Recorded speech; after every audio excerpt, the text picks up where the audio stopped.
Hello friends, मैं हूं SB Singh और स्वागत करता हूं आपका अपने प्यारे से चैनल शिवा साइंस क्लासेज में। दोस्तों, आज हम आप लोगों के लिए लेकर आए हैं क्लास 9th, क्योंकि काफी दिन से 9th का जो वीडियो थे वो नहीं बन पा रहे थे, तो आज हम बेसिकली 9th की वीडियो लेकर आए हैं। 9th का आपका चैप्टर है गति, चैप्टर 8 गति, जिसको इंग्लिश में मोशन बोलते हैं। और इस चैप्टर पे आज हम बेसिक जानकारी प्राप्त करेंगे और छोटी छोटी बातों को समझेंगे कि गति क्या है। जैसा कि यहाँ पर हमने हैज बनाकर लिख रखा है कि आज इस वीडियो में क्या क्या चीज हम डिस्कस करने वाले हैं। तो सबसे पहले दोस्तों हम गति को डिस्कस करने वाले हैं, उसके बाद आपको हम विस्थापन डिस्कस करेंगे, और उसके बाद दूरी, फिर चाल क्या होती है और वेग क्या होता है। इन सारी बातों पर आज हम मोस्टली डिस्कस करने वाले हैं। तो दोस्तों, यहाँ पर बात यह है कि वास्तव में गति क्या है। तो आप बोलेंगे कि सर जैसे हम यहां से ऐसे चल दिए गति हो गई। तो आप ध्यान दीजिए, अब ध्यान से हमारी बात को समझना है। मोशन या गति, गति क्या होती है इस बात को समझते हैं। आप देखेंगे, अगर इस पृथ्वी पर देखेंगे दोस्तों, तो हर एक वस्तु गतिमान है, हर एक वस्तु गतिमान है। तो इसलिए वैज्ञानिक ने क्या किया कि एक स्थिर बिंदु मान लिया। यहां पर क्या है भी, हम परिभाषा को समझेंगे। पहले ये समझो कि आप एक बार चारों तरफ नजर घुमाओ, तो क्योंकि देखो जब पृथ्वी ही घूम रही है तो यहां पर जो वस्तुएं हैं क्या वो स्थिर हैं? नहीं है।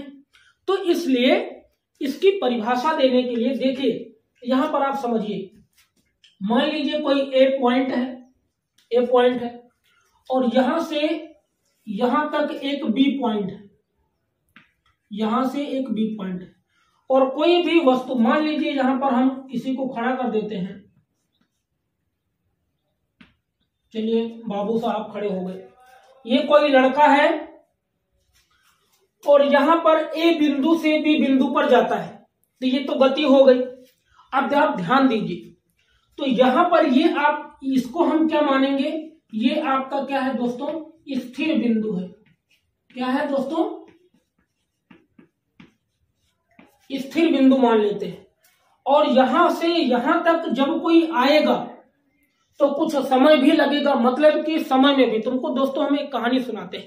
एक बार एक जगह पर इंटरव्यू हो रहा था, और उस इंटरव्यू में एक लड़का जैसे ही उस केबिन में, उसके रूम में जहां पे इंटरव्यू चल रहा था, उस केबिन में जैसे ही इंटर करता है, तो जो एग्जामिनर जो एग्जाम ले रहा होता है, जो क्वेश्चन पूछ रहा होता है, वो उस बच्चे को जैसे ही वो वहां पर बैठता है इंटरव्यू देने के लिए, उस जो एग्जामिनर होता है उसको खड़ा कर देता है, स्टैंड अप, और उसको बोलता है कि अब आप जा सकते हो, निकल सकते हो, और वो चला जाता है। 5 मिनट के बाद उस बच्चे को फिर बुलाया जाता है और उससे फिर क्वेश्चन पूछता है कि ये बताओ कि जब इसके पहले तुम आए थे तो क्या चेंजेज हुआ, क्या परिवर्तन हुआ। तो उस बच्चे ने दिमाग लगाया। अब आप भी सोच रहे होंगे कि क्या होगा, क्या परिवर्तन, और सारी चीजें वैसे की वैसे ही रखी थी वहां पर, लेकिन उससे पूछा गया कि बेटा बताओ कि अभी जब इससे पहले आए थे तो तुमको यहाँ पर कुछ चेंजेस दिख रहे हैं, कुछ परिवर्तन दिख रहे हैं। तो उस बच्चे ने तुरंत जवाब दिया, क्योंकि इंटरव्यू देने का मतलब है आपका माइंड भी उसी तरह से फैला होना चाहिए, दिमाग एकदम विकसित होना चाहिए, सोचने की क्षमता एकदम तीव्र होनी चाहिए। उसने तुरंत, उसकी नजर पड़ी वहां पर एक घड़ी, वॉच थी, वॉच घड़ी थी, और उसने उस घड़ी पर देखा तो समय बदल गया। तो उसने कहा कि सर जब हम आए थे तो समय कुछ और था, और अभी इस टाइम समय कुछ और है। मतलब कि परिवर्तन क्या हुआ समय का। तो जब यहां से कोई भी व्यक्ति चलेगा तो समय भी बदलेगा। दोस्तों क्या बदलेगा? समय। परिभाषा रटना नहीं पड़ेगा, ये रटने वाली क्लास नहीं है दोस्तों, समझने वाली क्लास है। यहाँ पर आपको समझना है, रटने की बीमारी छोड़ देनी है। तो यहाँ पर हमने एक स्थिर बिंदु माना और ये समय। तो आपको बोलना है कि यहां पर मान लीजिए कोई वस्तु है या कोई व्यक्ति है, कोई दिक्कत नहीं है। तो आपको परिभाषा गति की क्या बोलना है, ध्यान से सुनना हमारी बात को, कि जब कोई वस्तु, क्या बोलोगे, जब कोई वस्तु स्थिर बिंदु के सापेक्ष समय के साथ अपनी स्थिति बदल लेती है। क्या बदल लेती है दोस्तों? स्थिति बदल लेती है, तब हम उसे बोलते हैं गति। क्या बोलते हैं दोस्तों? गति बोलते हैं। तो आपको बोलना है कि जब कोई वस्तु, जब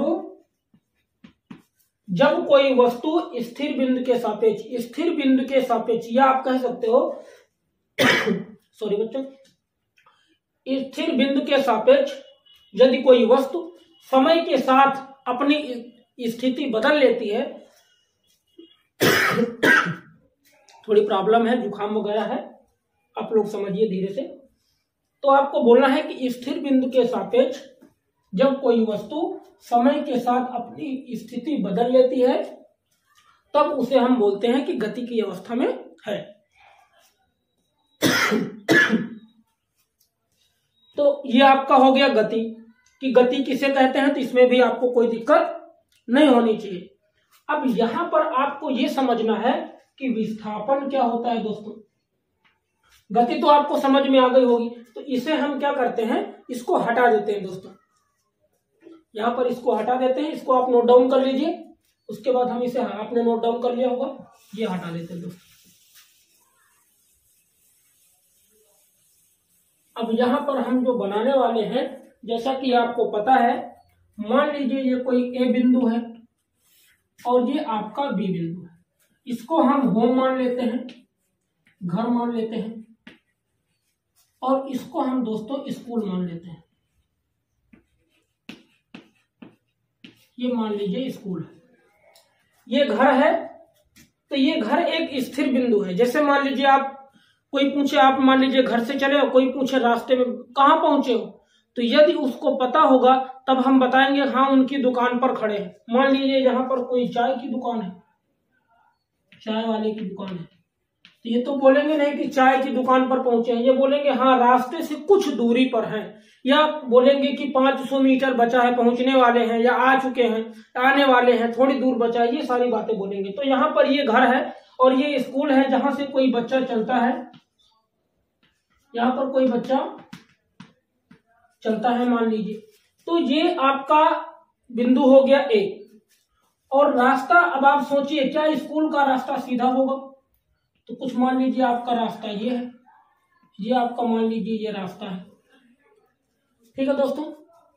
तो यहां पर ये जो पथ है, इस पथ को बोलते हैं वास्तविक पथ। क्या बोलते हैं दोस्तों, वास्तविक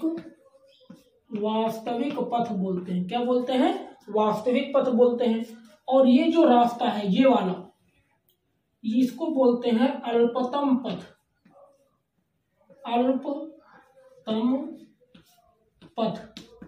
क्या बोलते हैं दोस्तों, अल्पतम पथ। अब परिभाषा सुनना ध्यान से, सबसे पहले हम दूरी की परिभाषा को करेंगे या फिर विस्थापन को ही समझ लेते हैं। तो आपको बोलना है, और यहां से यहां जाने में कुछ समय भी लगेगा दोस्तों, समय भी लगेगा, मतलब इसे हम टी से लिखते हैं, अभी वो बाद में जब न्यूमेरिकल लगाएंगे तब वहां पर हम समझने वाले हैं।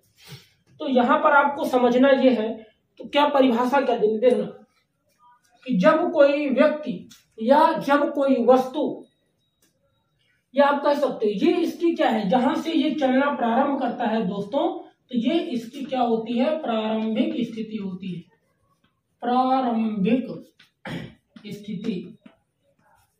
और ये इसकी क्या होती है, अंतिम स्थिति दोस्तों, अंतिम स्थिति हो गई। तो आपको बोलना है किसी भी वस्तु की प्रारंभिक स्थिति, किसी भी वस्तु की प्रारंभिक स्थिति तथा अंतिम स्थिति के बीच, किसी भी वस्तु की प्रारंभिक स्थिति तथा अंतिम स्थिति के बीच तय किए गए अल्पतम पथ की लंबाई, अल्पतम पथ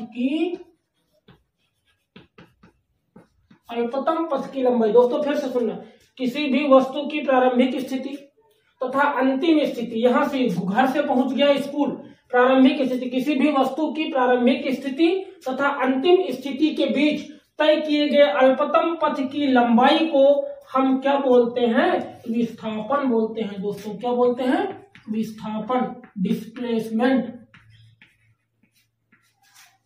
विस्थापन बोलते हैं। क्लियर है दोस्तों, आई होप आपको समझ में आ रहा होगा। गति की परिभाषा हमने क्या बताई थी कि जब कोई वस्तु समय के साथ, जब कोई वस्तु स्थिर बिंदु के सापेक्ष समय के साथ अपनी स्थिति बदल लेता है तो वह गति की अवस्था में कहलाता है। और यहाँ पर हम क्या समझा रहे हैं दोस्तों कि विस्थापन, तो विस्थापन की परिभाषा की जब किसी वस्तु की, या कह सकते हो किसी वस्तु की प्रारंभिक स्थिति तथा अंतिम स्थिति के बीच तय किए गए अल्पतम पथ की लंबाई क्या कहलाती है दोस्तों, विस्थापन कहलाती है। और एक चीज बता दें, अब उसके बाद चलिए विस्थापन क्लियर हो गया, अब यहाँ पर हम दूरी को क्लियर करते हैं। तो आपको कहना है कि किसी भी वस्तु की प्रारंभिक स्थिति तथा अंतिम स्थिति के बीच तय किए गए वास्तविक पथ की लंबाई, वास्तविक पथ की लंबाई को दोस्तों दूरी बोलते हैं। क्या बोलते हैं? दूरी बोलते हैं। आई होप आपकी समझ में आ रहा होगा। इसका दोस्तों बहुत ही सरल है, ये हम जो बता रहे हैं अगर आप इस तरीके से याद करते हो तो दोस्तों आपको रटने की जरूरत नहीं पड़ेगी।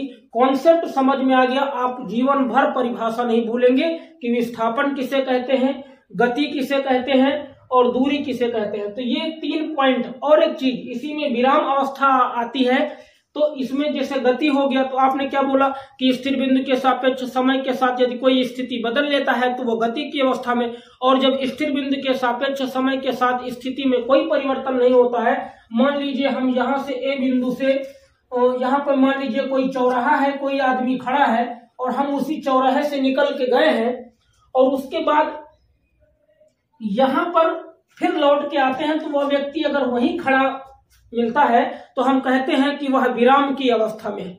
दोस्तों आपने देखा होगा नहर पे जब हम खड़े होते हैं तो उसमें होता क्या है, जैसे हम नहर के पानी को देखते हैं तो ऐसा लगता है कि नहर का पानी रुक गया है और हम चलने लगे। ऐसा होता है दोस्तों कि नहर का पानी जो है वो चलने लगा है, मतलब रुक गया है और पुल चलने लगा है। या फिर हम बस में खड़े होते हैं तो ऐसा लगता है कि बस खड़ी हो गई है और जो पेड़ है साइड के वो चलने लगे हैं। तो ये यही होता है, क्योंकि हम गतिमान होते हैं तो हमें अगली वस्तु स्थिर दिखाई पड़ती है।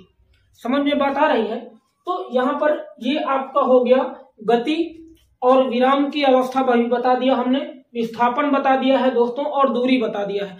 आपकी समझ में नहीं आता एक बार रोक के फिर से, अभी हमने बताया था कि जब कोई वस्तु किसी भी वस्तु की प्रारंभिक स्थिति तथा अंतिम स्थिति के बीच तय किए गए वास्तविक पथ की लंबाई दूरी और अल्पतम पथ की लंबाई विस्थापन कहलाती है दोस्तों। इसको आप नोट डाउन कर लीजिए, इसे हम हटा देते हैं, फिर आगे जो 2 पॉइंट बचे हैं दोस्तों उसको क्लियर कर लेते हैं। ठीक है, इसको हटाते हैं।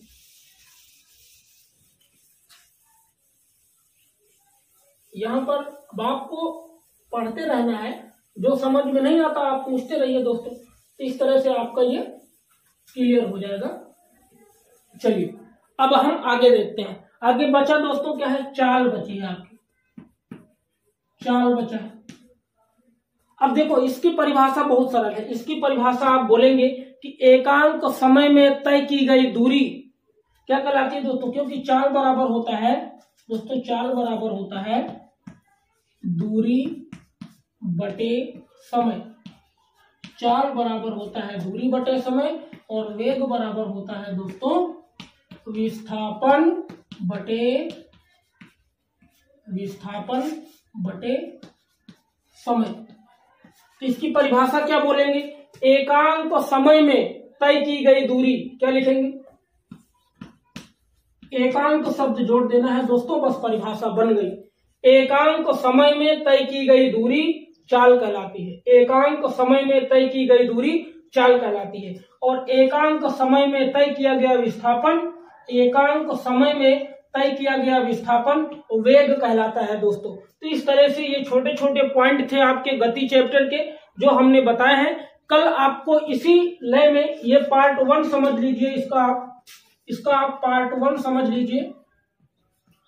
और यहाँ पर हम आपको पार्ट 2 में बताएंगे कि क्या त्वरण क्या होता है, एक्सेलरेशन क्या होता है और त्वरण से किस प्रकार से न्यूमेरिकल बनते हैं और वेग का प्रकार क्या होता है, वेग परिवर्तन की दर क्या होती है। अगर आपको ये सब सीखना है आगे का टॉपिक तो आप नेक्स्ट वीडियो में हमसे मिलेंगे।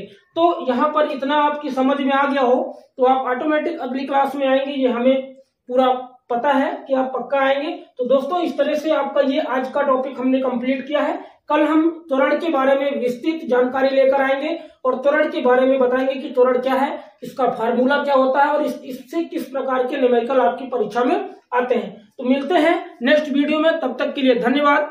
अगर आप इस चैनल पर नए हैं दोस्तों तो प्लीज चैनल को सब्सक्राइब कर लीजिए, साथ ही बेल आइकन को प्रेस कर लीजिए, जिससे रोज आने वाले वीडियो आपके पास सबसे पहले पहुंचे। तो इन्हीं आकांक्षाओं के साथ आपसे विदा लेता हूं, मिलता हूं नेक्स्ट वीडियो में, तब तक के लिए धन्यवाद।